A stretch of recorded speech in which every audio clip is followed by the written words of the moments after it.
Welcome to Brutal. the MMA podcast. Hello, everybody. We finally got Charles back on the podcast. I am indeed back. Got finally. Kaitlin behind the camera. Yeah, she's that direction somewhere. You wanna explain what happened? So basically, I was over the past few months experiencing some weird issues with my stomach. Weird. Yeah. Peculiar. I kept getting food poisoning out of nowhere. I had no clue why. It happened, I think, 3 times over like a month and a half, 2 months ish. First time I was like, oh fuck, food poisoning, whatever. Second time I was like, this is weird that it happened so quickly. Third time I was like, all right, I probably should see a doctor. And then right before we could go watch the fights in the morning on Saturday, We were going to watch Charles Oliveira versus Beneil Dariush. That was kind of a big reason for us going on this trip. Yeah. And what happened? Basically, while we were up there in this vacation area, it happened again, slowly over the course of the morning, and then by around mid-afternoon, I kind of realized this is not getting better. I probably should go to the hospital, figure that out, see if I can talk to a doctor and figure it out. And so, yeah, turns out the whole time, every single time it was happening, it was actually appendicitis, which is why it hurt so fucking badly. Yeah, I don't think that's too good for you. Yeah, so I got appendicitis 4 times in total. But when I was in the hospital, they couldn't do anything where we were, so they had to bring me down. But they gave me morphine immediately because of the pain. Morphine! I love morphine. Oh yeah, no. Very overrated, by the way. Very overrated. Not addicting at all. I would not do it again. I Where's my would. morphine drip? Exactly. Next time in the hospital for like a minor toothache, give me morphine right now. I need morphine. Morphine, right fucking now. morphine, give it to me. No, but yeah, they gave me morphine, sent me on to a different hospital. They opened me up at like 1 a.m. maybe, and yeah, it was my appendix, so they took that out. I've been recovering over the week, so I finally am good now. I would show you guys my scars, but that's kind of weird. That's a little So, funky. yeah, That's I'm a little not- fruity. I don't think- possibly. I don't know about fruity. They're pretty gnarly. I mean, they are surgery scars, so True, yeah. I wouldn't expect them to be too PG. Yeah, it wasn't fun though. But that was what I was doing. I missed all of the fights, completely all of them, including the ones yesterday, for no reason. Honestly, I just didn't watch them yesterday. But I did so we well. got you on the recap though, so you have a general gist of what's going on with those I fights. kind of know what's happening. Yeah. But So we'll hop right into the prelims. I'm glad to see you better. Happy to see you here. We'll go with Zach Pauga and Modestas Pikalkis at the beginning of the prelims. Pretty uneventful fight. Is in the light heavyweight division, and not a lot going on. Modestas Pikalkis just came back from a really long layoff where he got his leg broken by Khalil Roundtree. He got sidekicked in the knee and it tore his ACL and MCL, I believe. that's fun. So it's good to see him back and getting a win in the win column, but not really the most exciting win, but a lot more to improve on, and I'm just glad to see him healthy. That's good. Then we had Dan Argueta versus Ronnie Lawrence. I was excited about this fight specifically because 2 high-paced grapplers. These guys are dogs. They've been wrestling all their lives, and they just get in there. They're gritty, and they're just slamming their opponent to the floor as soon as they get the chance. Ronnie Lawrence was the favorite, and Dan Argueta was the underdog. But regardless, Dan Argueta immediately pushed on the pace, pushed on the pedal, pushed Lawrence to the fence, and after pushing Lawrence to the fence, he proceeded to take him down and get him in a super tight guillotine for over 35, 40 seconds. And it was tight as hell, right? So he finally gets mount in the guillotine, which is like, it's usually over at that point. And Ronnie Lawrence does put his hand up to tap. He does not tap. He does not cognitively tap. Yeah. It's not like, he didn't mean to tap. Yeah. And Keith Peterson was checking if he was still awake, so he grabbed his hand and pulled it away from his ass, right? That's the ref, right? Yeah, to see if it was limp. It wasn't limp, so when he let go, he tapped because he was resisting the referee, which is what you're supposed to do, right? Single one. Yeah, it was just a single and Keith Peterson saw it and then stopped the fight. So Keith Peterson owned up to his mistake, which is a good thing referees, they don't do very often. Yeah, clearly. Yeah, seriously. And it was overturned, so it's a no contest. Pretty unfortunate for Dan Argueta because I think if they just waited maybe 2 or 3 seconds longer, it would have been a full tap. But really happy to see Dan Argueta's kind of leveled up and evolved because he went from an underdog in this fight to dominating. So it was really an interesting fight, and I want to see more of him. Then we had Teresa Bleda versus Gabriela Fernandez. Bleda basically dominated the first 2 rounds, grappling, just kept the pressure on, a lot of dominance, a lot of control time. And in the 3rd round, Gabriela came back and almost dropped her. But Bleda, while being very much wobbled, grabbed her by her legs, pushed her to the canvas, and rode the rest of the round out, so secured that victory. That's good. Okay. She's from the Contender Series, so it's always nice to see Contender Series fighters get a win in there. So her debut, she fought a monster and was destroyed. So since then, seeing her actually fight someone more her caliber and her own pace, it's good to see her get a win. Yeah, then we had a really interesting and fun fight between Carlos Hernandez and Denise Bondar. This is that knockout I showed you where he slams into the ground and after just wails on him with the elbows. Yeah, elbows from hell, man. And it was technically a clash of heads.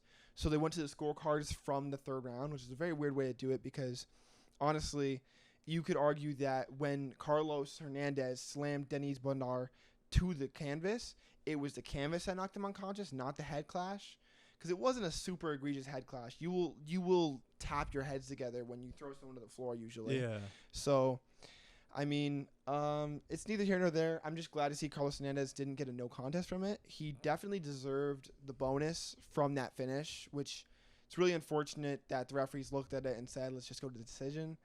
But that kind of sucks, yeah, because it does cheap him out of a lot of money. He might have a finish bonus on his contract, and that means he's ineligible for the $50K bonus. So that sucks. But before that finish, it was a really high-paced round, and Carlos Hernandez was showing off the boxing skills, man. This guy's got amazing boxing.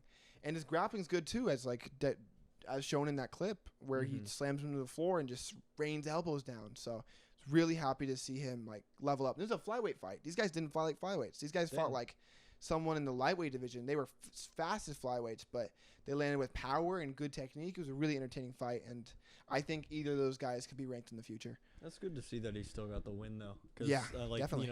2 no contests within a single card would have been very frustrating. It would have been extremely frustrating. Especially off of a technicality like that, like a tiny little, And it was a super late finish because it's technically not a finish. It was a finish. Let's be real here. Yeah. It was 1 second left. 4:59. It was 1 second left in the round. I'm looking at that right now. That's crazy. The referee also should have stopped it way fucking earlier. I mean, he had 7 straight elbows before the referee even stopped it, and there was 7 elbows while he was unconscious. Yeah. I think the referee saw the end of the round and was like, "I'll let him ride it out." But I mean, he let him ride it out into fucking brain damage. I mean, you gotta protect the fighters. The guy's head was completely ragdolled. Every time he hit, he was just kind of moving, bouncing off the cage a little bit. Yeah, exactly. Yeah, so unfortunate, but glad to see Carlos Hernandez in the win column.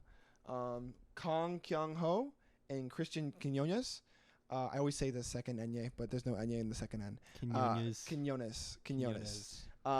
But Christian Quinones kind of pushed the pace immediately. He's a very lanky, rangy fighter, and he immediately rocked Kang. Rocked him, and I was like, oh shit. But Kang landed this really clean left hook as he was being pressured. It dropped Quinones, and he followed him to the floor, landed some ground and pound, and then grabbed the neck super tight under the neck and just choked him almost unconscious, and Quinones tapped. So damn, really fun match to watch. That's good. Yeah, I always enjoy, even if it is a round 1, at least it went in a little bit, into the round, and it wasn't just instantly. Seeing a fight end really early is a little bit frustrating sometimes. Yeah, it's a little boring in my opinion. I don't think it's boring. I will argue that to my death, because the amount of excitement you get from that fast finish. I mean, take for example, right? The Jim Miller fight. Remember how Jim Miller got that right hand and then the uppercut? For that moment, it was exciting. And of course, in between rounds, it's a little bit boring because there's a lot of time in between the next fight. But the actual fight itself is very entertaining. Yeah, I guess as a whole, technically, yes, the whole entire fight is entertaining. Absolutely. But the issue is just the fight's so short. Yeah. You get the entertainment for about 5 seconds. It's the same argument as when Mike Tyson was in his prime. Mike Tyson would walk in the cage and put someone out in the first round, and someone just paid for that pay-per-view, and they have their whole family up at 6 a.m. in Europe, and they're like, guys, we're watching Mike Tyson. Let me go get a cold beer. Walks back in. The fight's over, Dad. Fuck! It's really unfortunate because there's some really fun, entertaining fights where you wish they would have lasted a little bit longer. Yeah. And sometimes it doesn't happen like that. I mean, the Jorge Masvidal versus Ben Askren fight was 4 seconds. So flying knee, and it was Yeah. one of the most entertaining 4 seconds of my life. But I mean, after that, what is it? Yeah, And there's fair. some fights where it's like Justin Gaethje versus Charles Oliveira. Charles Oliveira got dropped twice in that fight, and then dropped him and got a submission.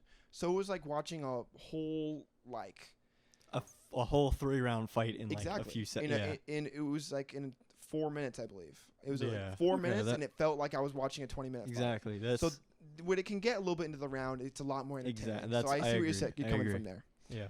After that, we had Jimmy Flick back versus Alessandro Costa. Alessandro Costa did exactly what he needed to do, and he punished Jimmy Flick's legs. I mean, I felt so bad for Jimmy Flick. The very first leg kick that landed, you could tell it bothered him, and Costa took advantage of that, ripped leg kicks. Jimmy Flick would change stances, and they'd rip another leg kick. So both of his legs were gone. Flick Damn. was scrambling to try and get a takedown. Just couldn't do it because he doesn't have legs. He couldn't throw power. And, I mean, shit. Flick got TKO'd in the second round. That's unfortunate. Yeah, you cannot fight with No. legs being gone like that. That's just any of We your saw that with limbs, Brendan yeah. Longane versus Marlon Moraes in that PFL fight. If you get your legs chopped down, I don't know how you can recover from that. Yeah. So you need it to throw power. You need it for takedowns. You need it for anything really specifically. So, That makes sense. yeah, really good finish there. Then we had On to Nicholas the main Dalby card. versus Muslim Salikov. Cracking open a cold one, except it's lukewarm. Yeah, it's definitely room temperature. Nicholas Dalby did yeah, he did a really good job with the pace, and he kind of shut off Muslim Salikov's karate style. I believe. Do you remember Karate, No, kung fu. Sorry. kung fu, Yeah. bro. Does kung What fu. did they call Muslim Salikov? What was his nickname, Kaitlin? Do you remember that? Could you look that up for me? They won't show it in there. But anyways, Muslim Salikov is a very kick-heavy style, but he looks like a Dagestani wrestler, so it catches Yeah. people off guard sometimes. But King of kung fu? King of Kung Fu. Damn. The King of Kung Fu, Muslim Salikov. And does he just hit Um, like kung fu kicks, like, wow, yeah, like that kind of shit? Or Caitlin's cracking up behind the Yeah. camera, and I'm just trying to hold myself together here. No, it's like a lot of spinning kicks, a lot of flying kicks, a lot of like very flashy style stuff. okay, He couldn't really get that off against Dalby though, because Dalby kept the pressure on him, backed him up to the cage, hit combos, did what he's supposed to. Nicholas Dalby is a very good talent in this division. I mean, he can beat most fighters in this division, except Yeah. for like maybe the top 15. I mean, I called that fight perfectly, which I I was hate very you. happy I about. expected I know they Salikov were to show both off. mad. I've seen Salikov. Caitlin's flipping me off right now. Wouldn't be the first time. We had in lightweight, we had Manuel Torres versus Nicolas Mata, the second fight on the main card. Manuel Torres, I mean, pretty short fight, a minute and a half into the round, hit a step-in elbow on Mata. I've seen Mata fight twice. His striking defense is really lackluster, and it showed in this fight too. His last fight, he got knocked out by Jim Miller, and this fight, he got knocked out by Manuel Torres. I think Manuel Torres has a lot of potential in this division. He looked really good at lightweight. He looked fast, looked precise, and that step-in elbow was really something else. And he fell into the ground and hit him with two hammer fists after. I mean, man, that was a vicious finish. That's gotta be good. Yeah, I kind of wish I saw some of these fights. Yeah. especially Yeah, the one. you missed out a little bit. Yeah, I'm not Kaitlin gonna too. Kaitlin was Kaitlin was here for every fight on the main card except for the last two, which are debatably the two best fights in the Oh, card. that's unfortunate. She Damn. had to go to Betty Bye, and I was very much struggling to stay awake because we're early risers. But I stayed up for him, and Yeah, I mean, especially with that first fight, lasting, the entire time. yeah, 3 full rounds, and yeah, that's definitely probably taken a while. Yeah. yeah. Oh my God, I don't know what it was about this UFC event, but usually there's set times for each fight, and even after a long 15-minute fight with like fouls and everything, it's like maybe 30 minutes in total from start of the walk-in to leaving the octagon. And then usually if it's a decision, they'll start a fight right back up. There was like 15, 20 minutes of ads in between every single fight, Seriously? no matter how long it lasted. And I don't know why. It was like I was like falling asleep. I was like, 15 fucking minutes? Were they just like scrambling to get someone on the field? I don't know. I really don't know. Usually they have a very set time for these things, but they didn't have anything going on. That's unfortunate. Yeah. We had Pat Sabatini next versus Lucas Almeida. I very much had Lucas Almeida winning this fight, and his striking is very much like sharp. I mean, he's got really good power. He's precise, and he knows where to land his strikes. But unfortunately, Pat Sabatini, his wrestling is just way too good. Way too good. Dominated all first of the round, probably a 10-8 round. And then the second round put him out of there. I mean, what type of submission did he? I want to say it was a rear naked. It might have been. I think it was a rear naked. It's usually a rear naked. But Pat Sabatini kind of just put it on Lucas Almeida. Both rounds, super hard. Does it say? It wasn't ground. It was not a ground pound. Because it said submission. Whatever. That's okay. Either way, Pat Sabatini really showed out, so it's good to see him get another win in there. But felt like that fight had a lot more potential than it really showed. Then we had the idiotic fight IQ of Christian Leroy Duncan. I very much enjoy the athleticism of Christian Leroy Duncan. He's really fun, really flashy, spinning kicks, flying kicks, wheel kicks. I mean, kicks. And you know what he's lacking? Punches. He's lacking timing, lacking fight IQ, awareness of what the fight was doing. You just try and get takedowns without good defense. And it was... I had Christian Leroy Duncan winning this fight because in his last fight, he was more composed. He landed the correct shots and kept his pace, or kept his space, right, between the fighter.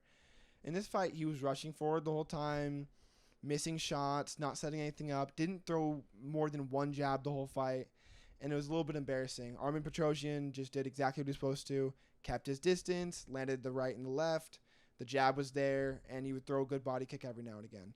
So...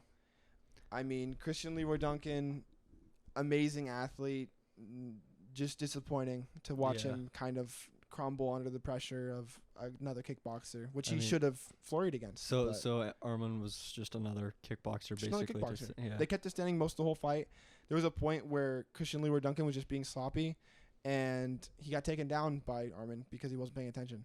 And he's the more athletic guy. He should have been able to, defend the takedown. Yeah, but he didn't do that. See, I don't know anything about either of these fighters, but when I was just looking at them, I was comparing them, and I mean, I hadn't seen anything on Christian. I just saw he was mega mind, and I was like, dude got a big ass forehead. Yeah. Like, I'm looking at it right now, bro. It's huge. Better hide your baby oil. Better hide your baby oil. Yeah. Speaking of casual, I wanted to throw a little segment in there. Because you know nothing about fighters very often, I want to show you an image of a fighter, and I want you to tell me what they're good at. All right? Okay. This is Abdul Razak Al Hassan. You cannot look at the captions. Do not look at the captions. I'm not. Don't be a cheater. What do you think this guy's good at? Fucking... Striking? Striking? What specific striking? I mean, there's one picture of him where he's literally just grabbing the guy like this. He's just like that. So I don't know if he's like, what's that one guy who just fights like a drunken, what's the drunken fighter guy? The one we watched recently, like 2 weeks ago. The mullet, the guy who just fights and strikes like he's always drunk, but he won. Remember that? 2 weeks ago, you were hyping him up. Did I call him drunk? Something like, you called it like the weirdest fight. Yeah, the funkiest. Tim Elliott? I think so. Yeah. Tim Elliott wasn't throwing haymakers though. No, I don't know. He was just fighting like that guy was just like this. He was like. Yeah. So you think he fights like that?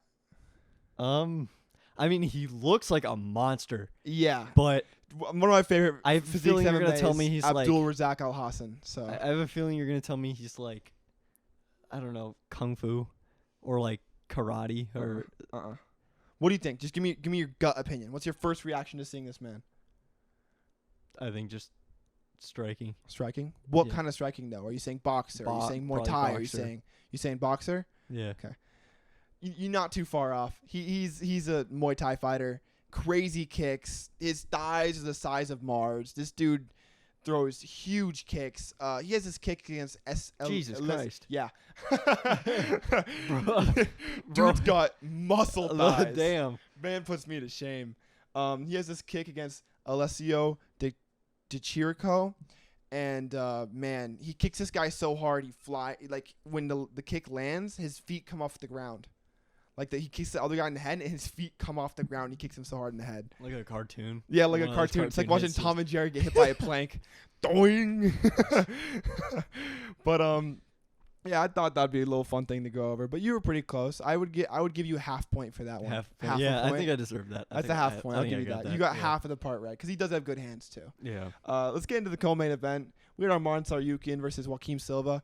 I had a very bold prediction for this fight, and I said Arman Tsarukyan would absolutely steamroll Joaquim Silva. I was wrong. Joaquim Silva really showed that he had good striking and landed really flush on Arman Tsarukyan in the second round. The first round was all Arman Tsarukyan. He pushed the pace, landed good kicks. He got a takedown in the first round, but Joaquim Silva got back to the feet, and the second round landed a really solid left hook. Almost put Arman Tsarukyan out of there, but Arman Tsarukyan scrambled for a takedown, got the takedown, and then in the third round, when Silva had no gas left in the tank, put on the pressure and landed so much ground and pound. I thought the fight should have been stopped 40 strikes before than it was. Mm-hmm. So, I mean, amazing show out from Arman Tsarukyan. I called it perfectly. Yeah, good job. I was happy. It's upsetting to an extent because it kind of proves he's not ready for the top 5. Joaquim? No, Arman Tsarukyan. Really? Arman Tsarukyan is in the top 8, and he's a very good fighter.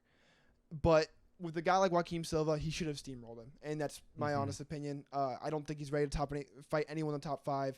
He fights Michael Chandler. He's not getting past the wrestling. Yeah, I mean, and 3 rounds. Yeah, I think we've seen Silva in the past, right? We've seen Silva once or twice. He's really good, but he's not top 15 caliber. And if you struggle against a guy who's not top 15, I don't think there's a way we can really insert you into the top 5, you know? Yeah. So Arman has some things to work on, especially that striking defense and maybe keeping it where he's dominant, which is the ground.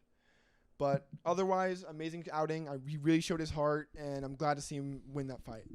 And in the main event, we had a fucking slobber knocker of a fight. Jared Cannonier, the Killa Gorilla, versus Marvin Vettori. Oh my God.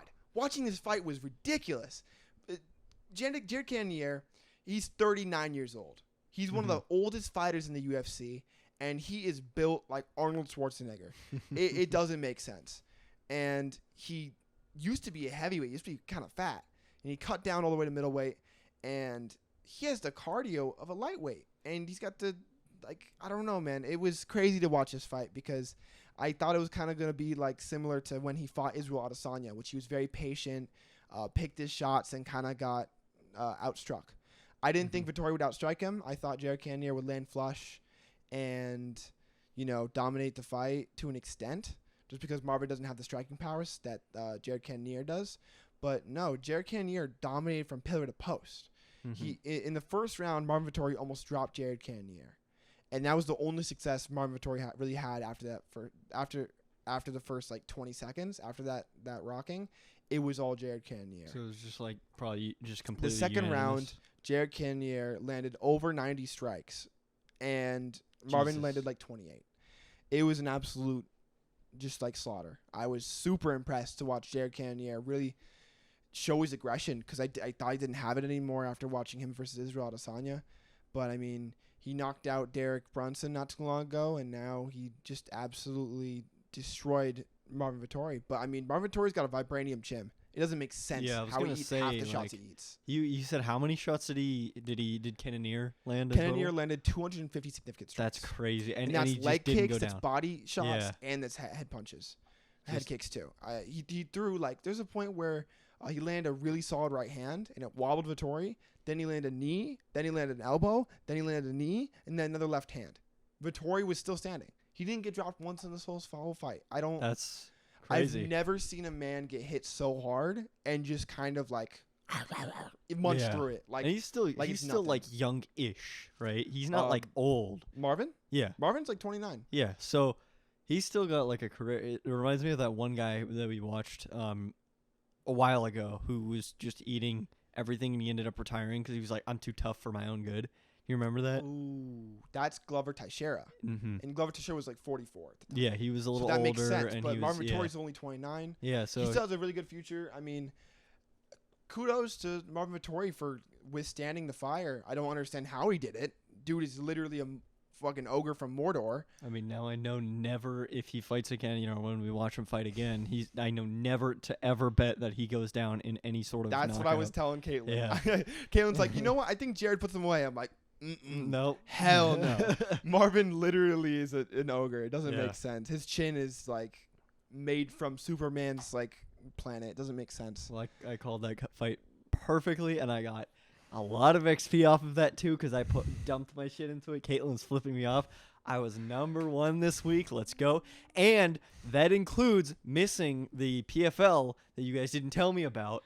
And I missed the other one because of my appendix bursting. So I'm going to come back. I'm going to come back. You guys are going to be beneath my feet. I'm going to be first. Dude, I'm getting This nerfed by entire God, season. and I'm still going to come back. All right. You Just believe watch. what you want to Just believe. watch. You believe what you want to believe. And next week, we have an amazing main event. And we have some really good prelims, too. We have the undefeated Tattoo Taira versus Kaitlin Rodriguez. Tattoo Taira is a prospect from Japan. He's super talented. Undefeated in the UFC. I believe he's 2-0, both submissions. He came in from Dana White's Contender Series. And he's really just, honestly, an amazing talent. I'm super excited to see him fight. He's one of my favorite flyweight fighters. I don't know why he's not fighting a ranked opponent, but I'm really excited to see him back in there. And Kaitlin Rodriguez is a really good flyweight, but I don't see him getting past Tattoo Taira. Mm-hmm. So that'll be. I think Japan and Asia in general needs a lot more representation in the UFC.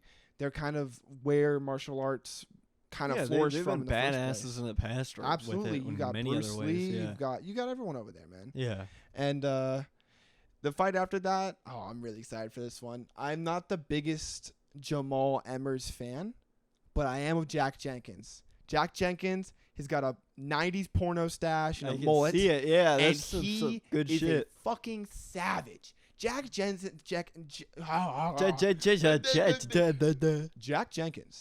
has amazing Muay Thai kickboxing. He blasts these leg kicks. There was this fight, right, where this guy leg kicks him. He smiles at him, and he knows his leg kick is going to get checked, and he throws it anyways, and it hurts the other guy more than him. Like, that's pretty funny. He has, I don't know if he's just completely dead in his shins from all nerves, but he just Eats that shit. he Too much eats conditioning. it and throws it back. What? Pause. Resume. Resume. I don't know. His Muay Thai kickboxing is really good. His kicks are crazy. He has amazing power. Really fun to watch, and he's a little goofy too.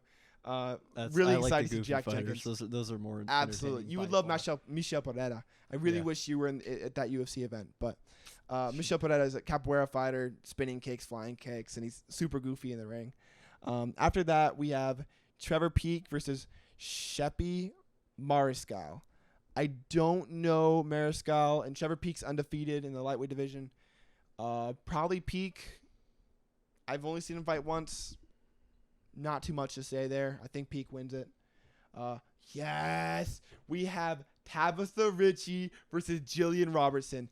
This is a women's fight that should be on the main card. This is a Really? women's fight that should be on the main card. That's I would put this. Honestly, I'd put it over any of these guys on here. I don't think Tafa's a bigger name. I don't think Randy Brown's a bigger name. Ribeski isn't a bigger name.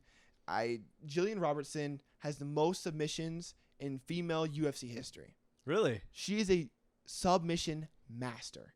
She is super exciting to watch. So that means it's probably gonna be a finish. Hopefully. I say it's a finish, but honestly, I think Tabitha Ritchie gets the finish. Really? Tabitha Ritchie, by the way, is a very pretty young lady. Oh my God. Can you pull up a photo of Tabitha Ritchie? Tabitha Ritchie is one fine bitch. No. Be careful. If she ever sees this, she will kick your ass. Oh, dude, she'd kill me, and I Yeah. love it. I would pay her to kick my ass. Right here. Right here. Oh my goodness gracious. Ooh. Oh my. Brazilian. Yeah. Let's go. Go that third image. See the third image at the very top. Yeah. Let's go. She goes by Baby Shark. She has a really good overall game. Baby Shark. Oh, I see it. Yeah. Yeah. No, she's a really good Brazilian jiu-jitsu She got a artist. fin. You making it shake, Kaitlin? What She the got- hell? She got a fin. What? All right. Said, but, what? Jillian Robertson is, I would say, has better Brazilian jiu-jitsu, but Tabitha Ricci has really good striking, really good wrestling, and if she keeps it where she wants to keep it, I think she pushes the pace enough to the point where Jillian Robertson gets, overwhelmed, and Ricci gets the finish. But I'm really excited to see that fight more than most of these other male fights, so I'm actually really surprised to see it down here. More Brazilians. Fuck it. I Yeah. like Brazilians. Yeah. So, I love the Brazil. yeah. Brazil. We have Matush Rebecki versus Loic Radzhabov. Damn, you said that very well. Yeah. You like that, don't you? You like that, don't you, bitch? Shut the fuck up, motherfucker. Kickboxing match. I got Rebecki winning. I never know to say his last name. He's got a really weird last name, but Yeah, that's a very weird character. I believe he's Polish. There's another Matush in the UFC, Matush Gamrot. He has the best grappling match of all time with Arman Soyukin, who he matched in the last match, or the last card. Yeah, probably just a Matush knockout, to be honest. He's got really good striking, and I don't know too much about Loic. So after that, we have Randy Rude Boy Brown and Wellington Turman. Randy Brown's gonna school this kid. Wellington Turman is really unskilled, very slow. He's got power, and he's gritty, very gritty. He has really a lot of heart. He's a good guy. I've seen him in some training videos. I don't dislike seeing him, but Randy Rude Boy Brown is honestly one of the better welterweights in that division. I mean, really fast striking, great front kicks, a little bit flashy. He can tend to get caught up in his ego in the ring a little bit, but give me Randy Brown by like a second round knockout. That's how I see that going. Second round. Yeah, probably. We'll have to see. I hate you so much. Austin Lane versus Justin Tafa. I'm not familiar with Austin Lane. Bro I don't think looks I've ever like seen him fight. Kratos, but like Retarded. a villager. I'm just looking at the picture, bro. His nose is like Oh my god. long.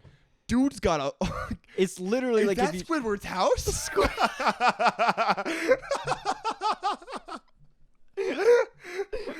that is literally that.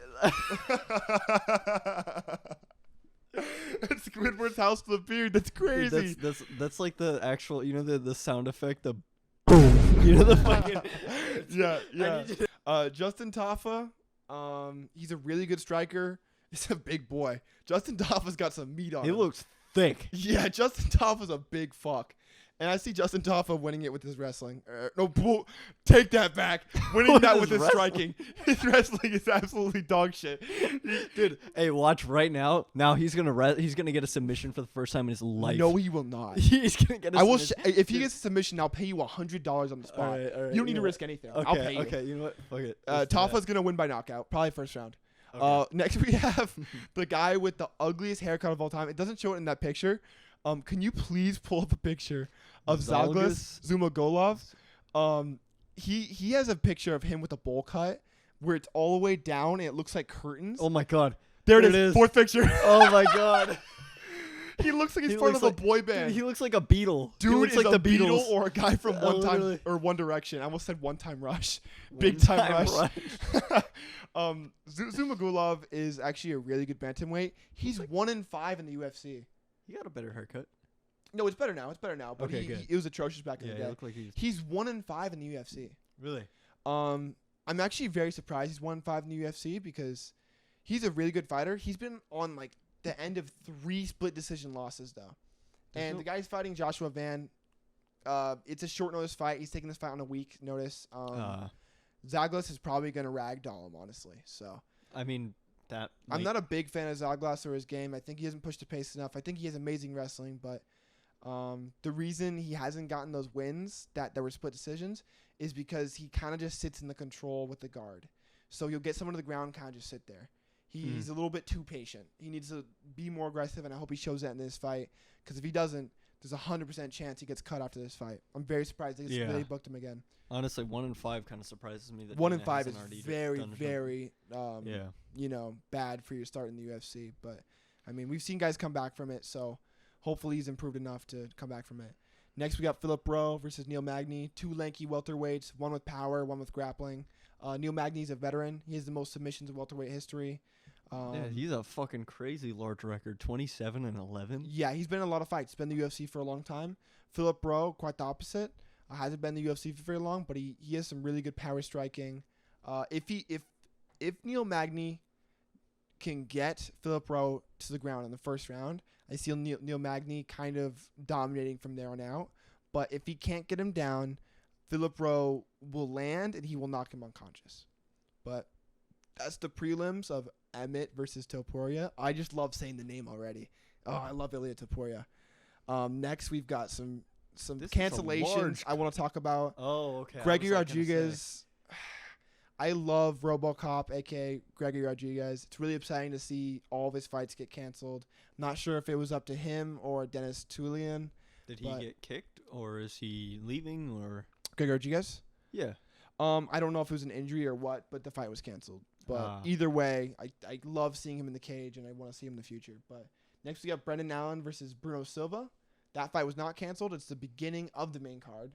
Really excited for this fight because Brendan Allen he's one of the best fighters at the Dana White's Contender Series. He has wins over guys like Kevin Holland. Really? And he has losses over guys that aren't as good, that aren't really big staples in the division. But I believe his middleweight. Bruno Silva is mainly a striker. I've seen him lose against not the best of strikers, Bruno Silva. So hopefully Brendan Allen keeps on this momentum after his last win and goes out there and shows out and beats Bruno Silva. That's my hope.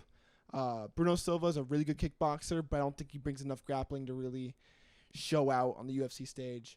And next, we've got one of my favorite fighters in featherweight, David Onama versus Gabriel Santos. Fight of the night in San Diego about a year ago was David Onama versus Nate Landwehr. I put the dog in underdog. Nate Landwehr. Yeah. Nate Landwehr actually, unfortunately, just lost recently. But David Onama had an absolute sobber knocker of a co-main event in San Diego. I watched it live against Nate Landwehr, where they were just going at it for 3 straight rounds, dropping each other and then letting each other up without doing any grappling. It was a really fun atmosphere, and I love watching David Onama fight. I've been a fan of him before he even got to UFC.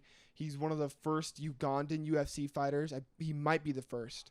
And I think Gabriel Santos is a really good featherweight, but Onama's striking is a serious problem, and I think he puts him out of there in the first or second. So really excited to see David Onama back in there. Hopefully he's addressed the problem of his cardio because he has very lackluster cardio. He kind of adrenaline dumps in the first round, and then from there he's a little bit tired. That's always annoying. I feel like, I'd rather see a fighter actually go evenly throughout the whole thing than absolutely. Yeah, cardio's important. It's a big part of the sport. People weaponize their cardio and aren't even good fighters. So as long as you have good cardio, you can almost be an elite fighter in the UFC. Good cardio and a good chin, and you're good. Yeah. Absolutely. Next, we have Cody Brundage versus Cedric Dumas. I'm really surprised this is higher up on the card because Cedric kind of was undefeated in his last fight and had a really lackluster and boring performance, got dominated and lost. And Cody Brundage is coming off of, I believe, 2 or 3 wins. Cody Brundage is pretty good, but he's missing kind of the ripple to make him elite. Kind of a gatekeeper for the top 15, has never made the top 15, and I think it'll continue to be that way. Probably Cody Brundage is going to wrestle Dumas because Dumas does not have very good wrestling. And kind of going to be a domination there, I believe. Then we have Amanda Ribas versus Maycee Barber. Maycee Barber is the queen of getting decisions that shouldn't go her way. It's pretty fun to watch. So I've got Amanda Ribas dominating every single round, and then Maycee Barber winning by split decision. That's how I see that fight going.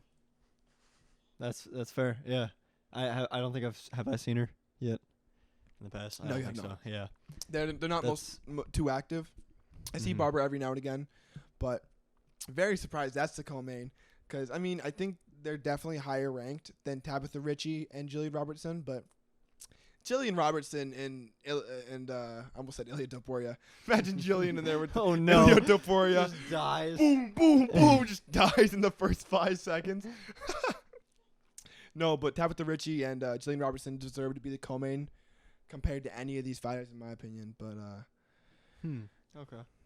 this might be a fun fight. No way it's going to be anything close to what Tabitha and Jillian show in there. But you know what? We can give them the benefit of the doubt. We gotta hope. We can hope it'll that be a it's good co-main. entertaining. Yeah, 'cause absolutely. I'm honestly kind of tired of watching fights that are just boring as fuck. Yeah, it's upsetting sometimes. Yeah. Just watch some PFL if you watch some boring fights. Exactly. Yeah. Especially with some awkward cuts and stuff Fucking that doesn't make any sense. People who have no clue what they're doing when In the they're production team? Yeah. Oh my What the God. fuck? I thought we were bad at production. I know. Jesus Christ. We're like random people. We can do this fucking way better than them. Dude, Josh Emmett versus Ilia Topuria. This should be I am interesting. so excited to see El Matador back in the cage. In his last time out, Ilia Topuria dominated an undefeated fighter in Bryce Mitchell, the Arkansas man himself in the camo shorts. You can't see me. Bryce Mitchell, one of the best fighters in featherweight, in my opinion. And he got absolutely steamrolled and dominated. Made it look like a kid playing with his dad wrestling. I mean, Ilia dominated on the feet. He dominated on the ground and submitted the submission artist himself, Bryce Mitchell. So I'm really excited to see Ilia back in there, especially with a guy like Josh Emmett. I know Josh Emmett was pretty good last time. I think when we watched him. Josh Emmett got a knockout in his last fight. Or no. He got submitted last time. That's It right. was Yair. Did Yair submit him? Mm-hmm. Oh, that's right. I remember because I put it in Verdict that he got the submission. Yeah, I remember that. Yeah. I'm thinking the fight before that fight. Oh, it was Josh Kevin Emmett got a knockout before the fight against Yair. Calvin Qatar. Yeah. Yeah. I was surprised by that. But Josh Emmett has an amazing ability to just throw bombs with reckless abandonment. And Ilia Topuria also does that. But Ilya's younger. He's faster. He's stronger. He has better technique. I think we're literally just watching it passing the torch from one style to another. Really? Ilia has basically everything Josh Emmett has, but 10 times better. And I think he's going to prove that in this fight. Josh Emmett's a lot higher in the rankings, and I think Ilya's just going to take that ranking right up. Slip from right under him. up. That'll be interesting. Absolutely. I think Ilia puts him away in the first or second. Yeah. I don't think it's a competition, to be honest with you. I mean, you don't see very many fighters actually get, risen up in the totem pole. At least I haven't, because I've only been in. There hasn't been a lot of prospects breaking through the rankings too much recently. Exactly. There's a guy here and there, but they're kind of sitting around the top 15, 15 to 10. But Ilia has gone from 14th to 9th, and this will put him to 4th or 5th, I believe. That'll be pretty interesting. Yeah. So, no, I'd love. And then from there, I don't think anyone has a stronger picture for the title shot. Really? Yeah. That should be interesting. I think he's first in line. I haven't been in the UFC scenario circle for long enough to see any fighters start and then get to the title at all. You'll see Ilia Topuria do that, I believe. Really? He That will should be that. interesting. Ilia Topuria has some of the best anti-wrestling I've ever seen, some of the best wrestling I've seen. He's fast, he's quick, he slips punches well, crazy boxing. Doesn't use his kicks too much, but when he does, he throws leg kicks like Jose Aldo. He digs these leg kicks, and they really, really damage people. The first round against Bryce Mitchell, threw a leg kick and almost dropped him with it. He completely fumbled around like a giraffe getting born for the first time. I mean, Ilia Topuria is an absolute monster. I'm so excited to see him back in the cage. Do you have any thoughts on this card?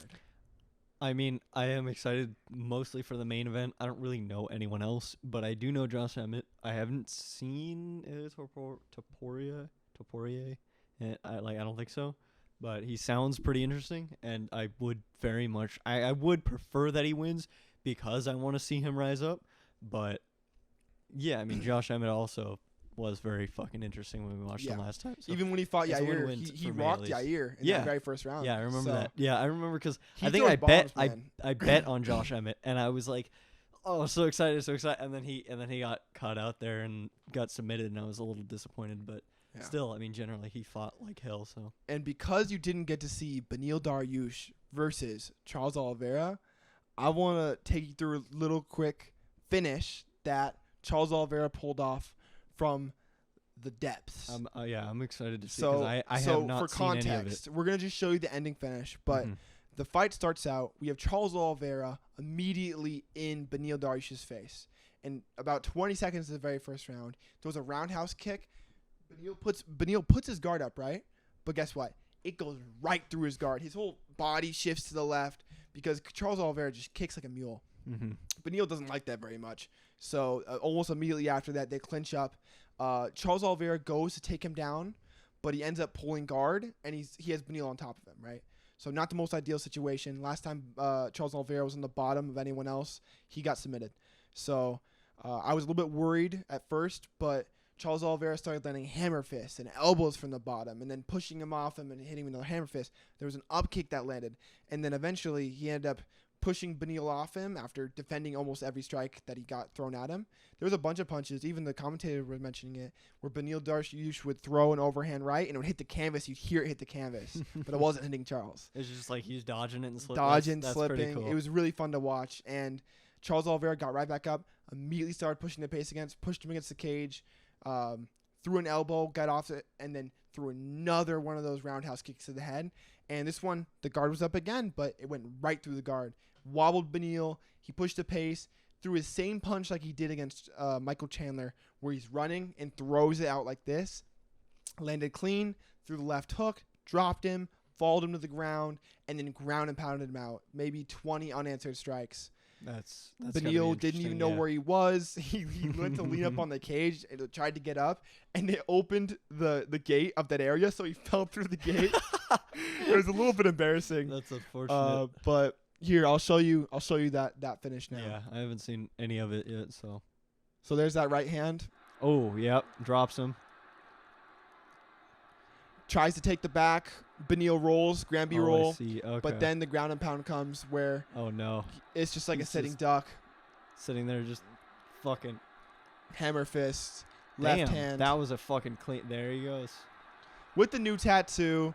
And by the way, I got to say, the pop that Charles Oliveira got from the Vancouver crowd when he walked out was stupid. It was stupid.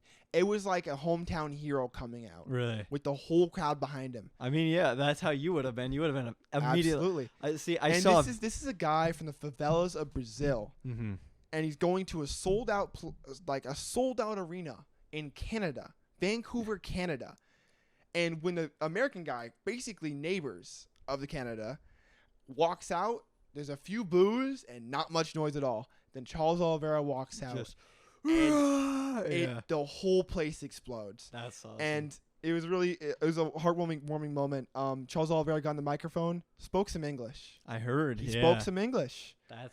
He spoke some English, and he said, "Who is your champ?" Gets out on the cage, and the whole place is cheering again. Fuck yeah, dude. Absolutely awesome to see. Yeah, I haven't seen Oliveira too much. I mean, I've seen you freak the fuck out over him multiple times, and now I kind of see why. You've watched him 3 times. Yeah, no, and This is your third time watching him.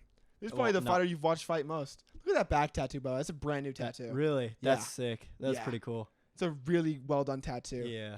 No, And absolutely. I mean, I think the lion is usually a really cheesy, corny thing, but with him, it just fits. Yeah. He's got animals all over his body. He's got a lion on his back. He's got horses on his arm. He's got his family on the front of his chest. I mean, he's got some really good tattoo game. I'm kind of jealous. That's to be honest with cool. Yeah.